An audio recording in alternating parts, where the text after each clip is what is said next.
ఇక డిమాండ్ల సాధన కోసం అంగన్వాడీలు పోరుబాట పట్టారు. చలో సచివాలయానికి పిలుపునిచ్చారు. దీంతో అంగన్వాడీలు హైదరాబాద్ కు తరలివచ్చారు. సచివాలయం ముట్టడికి ప్రయత్నించిన అంగన్వాడీలను పోలీసులు ఎక్కడికక్కడ అరెస్ట్ చేస్తున్నారు.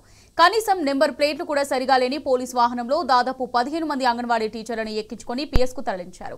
పోలీసుల తీరుపై అంగన్వాడీలు ఆగ్రహం వ్యక్తం చేశారు. సమస్యలు పరిష్కరించాలని ప్రభుత్వాన్ని కోరడానికి వస్తే అక్రమ అరెస్టులు చేస్తారా అని పోలీసులను ప్రశ్నించారు. దీనిపై మరింత సమాచారం మా ప్రతినిధి కిరణ్ అందిస్తారు. ముట్టడికి వచ్చినటువంటి అంగన్వాడీ టీచర్లను పోలీసులు అరెస్ట్ చేస్తా ఉన్నారు. తమ న్యాయమైనటువంటి డిమాండ్లు పరిష్కరించకుండా రాష్ట్ర ప్రభుత్వం ఇబ్బందుల గురించి ఏంటమ్మా మీ డిమాండ్లు ఏంటి? మా డిమాండ్ ఏంటంటే మమ్మల్ని పర్మనెంట్ చేయాలి, ఎఫ్ఆర్ఎస్ రద్దు చేయాలి, ఎఫ్ఆర్ఎస్ ని రద్దు చేయాలి, పర్మనెంట్ చేయాలి.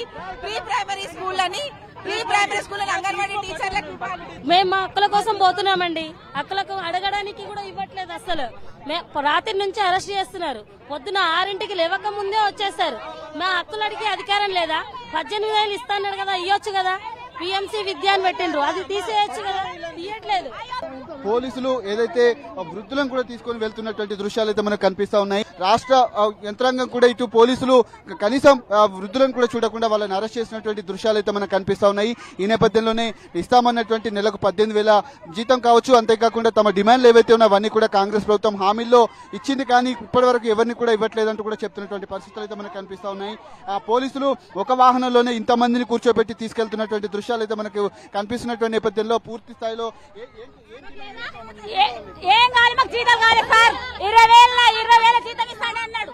20,000 జీతం ఇస్తాడని ఇప్పటికి 2 సంవత్సరాలు అవుతుంది. రూపాయి ఇట్లు వెళ్ళాడు. ఇప్పుడు పండుగలు వచ్చినాయి, పండుగ 10 రూపాయలు జీతాలు వేయలేడు సార్. వాడు వ్యతిరేకంగా కూడా వీళ్ళు నినాదాలు చేసినటువంటి దృశ్యాలు అయితే మనకు కనిపిస్తా ఉన్నాయి. పర్మనెంట్ చేయాలి. మాకు ఇంతగానో మేము కొట్లాడడానికి మేము రాలేము. ఇక్కడ ఏమి ఇంకేమన్నా మేము కొట్లాడడానికి వచ్చినాం. మళ్ళీ మంచిగా సభలో అయితే తీసుకోపోవాలి. ఏమన్నా ఏమిది మా బతుకుల మీద లేని బతుకుల మీద కొట్టడం అది అన్యాయం కాదానికి, న్యాయం కాదు ఇది. మేము సమాధానంతో అడగడానికి వచ్చినాం. మేము కొట్లాడడానికే కొట్టడానికి వాడిని రాలే. వాళ్ళు చెప్తున్నటువంటి పరిస్థితి అయితే మనకు కనిపిస్తుంది.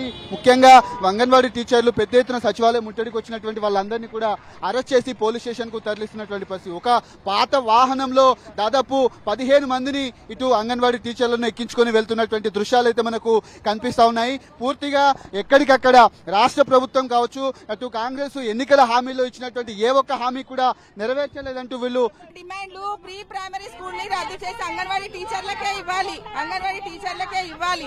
వాళ్ళు మేనిఫెస్టోలో పెట్టినట్టు 18,000 మాకు వేతనాన్ని చెల్లించాలి. 18,000 మేము ఇంత ఇబ్బందులు పడి ఎక్కడి నుంచో వస్తుంటే కూడా మమ్మల్ని అక్రమంగా అరెస్ట్ చేస్తున్నారు. పోలీస్ జులుం నశించాలి.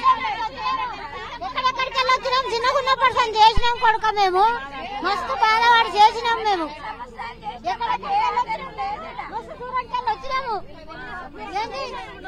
మనం చూడొచ్చు, దాదాపు 15 మందిని ఇందులో ఎక్కించుకొని వెళ్తా ఉన్నారు. పోలీసు వాహనాలు కూడా అందుబాటులో అయిపోవడం వాళ్ళందరినీ కూడా ఇందులో మొత్తం కుక్కి తీసుకెళ్తున్నటువంటి దృశ్యాలు అయితే మనకి ఇక్కడ కనిపిస్తా ఉన్నాయి.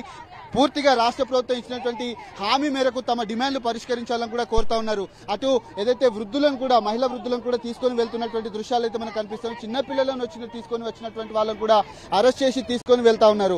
తమ డిమాండ్లు పరిష్కరించమని అడిగితే ఇలా ఎందుకు అరెస్ట్ చేస్తున్నారు? కానీ సుదూర ప్రాంతాల నుంచి వచ్చినటువంటి వాళ్ళకు, ఏళ్ల నుంచి పనిచేసినటువంటి వాళ్ళకు తమ న్యాయమైనటువంటి డిమాండ్లు కూడా ఇవ్వట్లేదంటూ కూడా వాళ్ళు ఆవేదన వ్యక్తం చేస్తున్నటువంటి దృశ్యాలు అయితే మనకు కనిపిస్తా ఉన్నాయి. అంతేకాకుండా పోలీసుల తీరు కూడా వీళ్ళకు కొంత ఇబ్బందికరంగా మారింది. ఒక పాత వాహనంలో తీసుకెళ్తున్నటువంటి వాహనం ఏదైతే ఉందో, ఈ కనీసం ఇది వాహనం పోలీస్ స్టేషన్ దాకానైనా వెళ్తుందా లేదా అనేది కూడా కనీసం మనకు కనిపించట్లేదు. ఈ పోలీస్ వాహనాలు కూడా నిర్వహించలేనటువంటి దుస్థితిలో పోలీసు రాష్ట్ర ప్రభుత్వం ఉందని మనం అర్థం చేసుకోవచ్చు. పూర్తిగా నెంబర్ ప్లేట్ కూడా ఇరిగిపోయింది. ఇందులో వెళ్లేటువంటి వాహనంలో ఇంతమందిని ఎక్కడ తీసుకెళ్తారంటూ కూడా వాళ్ళు ఆగ్రహం వ్యక్తం చేసినటువంటి నేపథ్యంలో పూర్తిగా పోలీసు వాహనాలు కూడా అందుబాటులో లేవు. రాష్ట్ర ప్రభుత్వ తీరు ఏ విధంగా ఉందని మనం ఒకసారి అర్థం చేసుకోవచ్చు. ఇంతమందిని ఒక్క దాంట్లో కుక్కి తీసుకొని వెళ్తున్నారు. కనీసం ఒక 2-3 వచ్చినటువంటి సందర్భంలో తీసుకొని వెళ్లాల్సినటువంటి వాహనాన్ని ఈ పోలీస్ వాహనంలో ఎంతమందిని తీసుకెళ్తారు? అంగన్వాడీ టీచర్లు పెద్ద ఎత్తున వస్తున్నటువంటి నేపథ్యంలో వాళ్ళందరినీ కూడా తీసుకొని వెళ్తున్నటువంటి దృశ్యాలు అయితే మనకి ఇక్కడ కనిపిస్తా ఉన్నాయి. పోలీసులు కూర్చోవడానికి కూడా అందులో స్థలం లేదు. రాష్ట్ర ప్రభుత్వ తీరు ఈ విధంగా ఉంది. కనీసం గతంలో కూడా పోలీస్ వాహనాల్లో ఏదైతే ఉన్నటువంటి డీజిల్ కూడా పోయించుకునేటువంటి దుస్థితిలో రాష్ట్ర ప్రభుత్వం ఉందంటే ఈ పాత వాహనం ఏ విధంగా ఉందో మనం అర్థం చేసుకోవచ్చు. అందులో కనీసం కూర్చోడానికి స్థలం లేకపోవడంతో ఆ స్థలం కూడా కనీసం కనిపించట్లేదు. అసలు ఇది పోలీస్ వాహనమేనా లేక ఏదైనా కుక్కల వాహనమా అనే అందంగా ఇది మారిపోయినటువంటి పరిస్థితి మనకు కనిపిస్తోంది. ఈ నేపథ్యం మాకు పర్మనెంట్ చేయాలి, మాకు శాలరీస్ పెంచాలి. ఆ 10,000 జీతంతో ఎట్లుంటాం మేము? ప్రీ ప్రైమరీ అది రద్దు చేయాలి మాకు. వారు చెప్తున్నటువంటి పరిస్థితి కనబడుతుంది. ఒక పాత వాహనాల్లో ఇంతమందిని కుక్కి తీసుకెళ్తున్నటువంటి దృశ్యాలు అయితే మనకు ఇక్కడ కనిపిస్తా ఉన్నాయి. కనీసం ఒక వాహనాన్ని పెట్టి తీసుకొని వెళ్ళలేనటువంటి పరిస్థితి. మరోవైపు అక్కడ 2-3 వాహనాలు పోలీస్ వాహనాలు ఉన్నప్పటికీ కూడా వాటిల్లో తీసుకెళ్లకుండా ఒక పాత వాహనంలో అంగన్వాడీ టీచర్లను తీసుకొని వెళ్తున్నటువంటి దృశ్యాలు అయితే మనకు కనిపిస్తా ఉన్నాయి. రాష్ట్ర ప్రభుత్వం వచ్చినప్పటి నుంచి ప్రతి రంగం విస్మరించబడుతుంది. వచ్చినటువంటి ఏ ఒక్క హామీ కూడా నెరవేర్చకపోవడంతో పెద్ద ఎత్తున జనాగ్రహంకి రాష్ట్ర ప్రభుత్వం కాంగ్రెస్ నేతలు కూడా గురవుతున్నటువంటి దృశ్యాలు అయితే మనకు ఇక్కడ కనిపిస్తా ఉన్నాయి. వచ్చినటువంటి అంగన్వాడీ టీచర్లు అందరినీ కూడా అరెస్ట్ చేసి పోలీస్ స్టేషన్ కి అయితే తరలిస్తున్నారు. కెమెరామెన్ శ్యామ్తో కిరణ్, టీ న్యూస్, హైదరాబాద్.